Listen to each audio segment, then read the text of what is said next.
राज ठाकरेजी, दुबार मतदार केवळ तुम्हाला मराठी माणूसच दिसतोय? दुबार मतदार तुम्हाला केवळ हिंदू माणूसच दिसतोय? बडव बडव बडवायची भाषा तुम्ही या मराठी आणि हिंदू आणि दलित मतदारांबद्दल करताय? तुम्ही बघाल इकडे फोटो काढलाय आणि नावं वेगवेगळी केली आहेत. हा दुबार मतदार नाही. मतदारांमध्ये आम्ही भेद करू इच्छित नाही, पण जे करतायत त्यांना उघडं करू पाहतो. दिल्लीतल्या पप्पूपासून गल्लीतल्या पप्पूपर्यंत सगळेजण जी भूमिका मांडतायत त्याला बेनकाब करण्याचा आमचा हा सरळ भूमिका आम्ही त्या ठिकाणी मागतो, कारण नकाब घातलेल्यांनाच बेनकाब करावं लागेल. मोर्चा काढण्याचा प्रयत्न विरोधी पक्षाने केला तुमच्याच भाषेत मनसे व मविया. कोण कोणाच्यात आहे अजून स्पष्ट व्हायचं, पण जे काय असेल ते केवळ तुष्टीकरणाच्या राजकारणासाठी बिहारी मतदारांपासून आता मराठी मतदारांपर्यंत विरोधी भूमिका मांडण्याचं पाप, अशा भूमिका, अशी मांडणी राज ठाकरे तुम्ही, उद्धवजी ठाकरे तुम्ही आणि मविया तुम्ही करताय. राज ठाकरेजी, उद्धव ठाकरेजी यांनी मांडलेल्या भूमिकातला झोल नाही फोलपणा आणि नकाब नाही, त्यांना बेनकाब करण्यासाठी या गोष्टी आम्ही मांडल्या आहेत.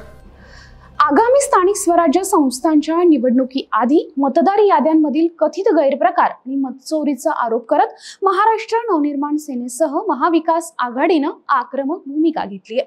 मनसे आणि मवियाने मुंबईत नुकताच सत्याचा मोर्चा काढला. यावेळी मनसे अध्यक्ष राज ठाकरेंनी मतदार याद्यांमधील कथित घोळ सिद्ध करणारे काही पुरावे आणि व्हिडिओ दाखवले. याला प्रत्युत्तर म्हणून आज राज्याचे सांस्कृतिक कार्यमंत्री तथा भारतीय जनता पार्टीचे नेते आशिष शेलार यांनी पत्रकार परिषद घेतली आणि या पत्रकार परिषदेमध्ये आशिष शेलार यांनी ओट जिहादचा मुद्दा समोर आणला आणि महाविकास आघाडीच्या अनेक आमदारांवर आरोप केले आणि पुरावे दाखवले. आशिष शेलार नेमकं पत्रकार परिषदेत काय म्हणाले, त्यांनी काय प्रश्न उपस्थित केलेत, यावरच आपण बोलणार आहोत आजच्या व्हिडिओमधून. नमस्कार, मी भाग्यश्री, आपण पाहताय बखर लाईव्ह.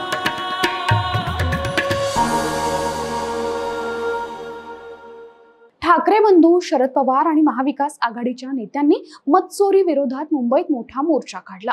त्यावेळी केलेल्या भाषणांमध्ये राज ठाकरेंनी मोठ्या प्रमाणावर दुबार मतदार आहेत असा आरोप करून वेगवेगळ्या मतदारसंघांमधील यादीच वाचून दाखवली.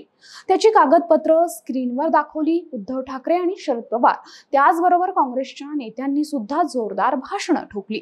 भाजप मतचोरीमुळेच विधानसभा निवडणूक जिंकू शकला, मतांची चोरी करूनच भाजप आणि त्यांच्या मित्र पक्षांना स्थानिक स्वराज्य संस्थांच्या निवडणुका जिंकायच्या आहेत असा आरोप सगळ्याच नेत्यांनी केला. मराठी माध्यमांनी ठाकरे बंधू आणि महाविकास आघाडीचा संयुक्त मोर्चा भरपूर गाजवला, पण या संयुक्त मोर्चानेच भाजपला ओट जिहादचा आयता मुद्दा पुढे आणण्याची संधी दिली. ती संधी भाजपाचे मंत्री आशिष शेलारांनी उचलून आज पत्रकार परिषद घेतली. त्या पत्रकार परिषदेत त्यांनी 31 मतदारसंघांमधील मुस्लिम दुबार मतदारांची संख्या वाचून दाखवली. आपल्या बहुसंख्य मतदारसंघांमधून महाविकास आघाडीचे आमदार निवडून आलेत. त्यांच्यामध्ये जयंत पाटील, जितेंद्र आव्हाड, संदीप क्षीरसागर, आदित्य ठाकरे वगैरेंचा समावेश होता. या सगळ्यांच्या मतदारसंघामधली मुस्लिम दुबार मतदारांची संख्या आणि ते जेवढ्या मतांच्या फरकाने निवडून आले या एकमेकांशी जुळतात असा दावाच आशिष शेलार यांनी केला. मुंबईतल्या मुस्लिम बहुल विधानसभा मतदारसंघामधली आणि लोकसभा मतदारसंघामध्ये मुस्लिम दुबार मतदारांची संख्या तर 60,000च्या पुढे असल्याचं त्यांनी वाचून दाखवलं. त्यासाठी त्यांनी वर्षा गायकवाडांच्या लोकसभा मतदारसंघाचं उदाहरण दिलं. ठाकरे बंधू आणि महाविकास आघाडीच्या नेत्यांनी फक्त हिंदू, मराठी आणि दलित मतदारांची दुबार यादी वाचून दाखवली होती. त्यांना मुस्लिम दुबार मतदार दिसले नाहीत का असा सवाल आशिष शेलार यांनी केला. सर्वांना न्याय देण्याच्या दृष्टीने निवडणूक आयोगाने चालू केलेल्या स्पेशल इंटेन्सिव्ह रिव्ह्यू SIR सगळ्यांनीच पाठिंबा द्यावा असं आवाहन देखील त्यांनी यावेळी केलं. पण या सगळ्यांमध्ये भाजपाने स्थानिक स्वराज्य संस्थांच्या निवडणुकांच्या पार्श्वभूमीवर ओट जिहादचा मुद्दा पुढे आणून ओट चोरीच्या मुद्द्याला प्रत्युत्तर द्यायचा प्रयत्न केला. आशिष शेलार यांनी आपल्या पत्रकार परिषदेत टार्गेटवर ठाकरे बंधू ठेवले, पण शरद पवारांचं त्यांनी नावही घेतलं नाही. ठाकरे बंधू आणि मविया म्हणजेच महाविकास आघाडी असं बोलून त्यांनी शरद पवारांचं नाव महाविकास आघाडीत गुंडाळून टाकलं. आशिष शेलार यांनी दिलेल्या माहितीनुसार कर्जत जामखेड जो आमदार रोहित पवारांचा मतदारसंघ आहे त्यामध्ये 5,562 मुस्लिम दुबार मतदार निघाले. कळवा मुंब्रा जो जितेंद्र आव्हाडांचा मतदारसंघ आहे त्यामध्ये 30,601 मुस्लिम दुबार मतदार निघाले।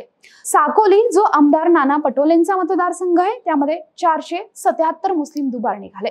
वांद्रे पूर्व मतदारसंघ जो आमदार वरुण सरदेसाईंचा मतदारसंघ आहे यामध्ये 13,313 मुस्लिम आणि ख्रिश्चन असे दुबार मतदार निघाले। लातूर शहर जो आमदार अमित देशमुखांचा मतदारसंघ आहे यामध्ये 20,613 मुस्लिम दुबार मतदार असल्याचं त्यांनी पत्रकार परिषदेतून स्पष्ट केलं। आणि त्यामुळे महाराष्ट्राच्या राजकारणात आता पुन्हा एकदा वोट जिहादचा मुद्दा चर्चेत आलाय। एकूणच या सगळ्या प्रकरणाबद्दल आणि आशिष शेलार यांनी पत्रकार परिषदेत मांडलेल्या मुद्द्याबद्दल तुम्हाला काय वाटतं कमेंट करून नक्की सांगा। व्हिडिओ आवडला असेल तर लाईक, शेअर आणि सबस्क्राईब करायला विसरू नका। धन्यवाद। समाजकारण, प्रशासन आणि राजकारणातल्या अचूक विश्लेषणासाठी बखर लाईव्हच्या सोशल मीडिया प्लॅटफॉर्म्सना लाईक, फॉलो आणि सबस्क्राईब करा।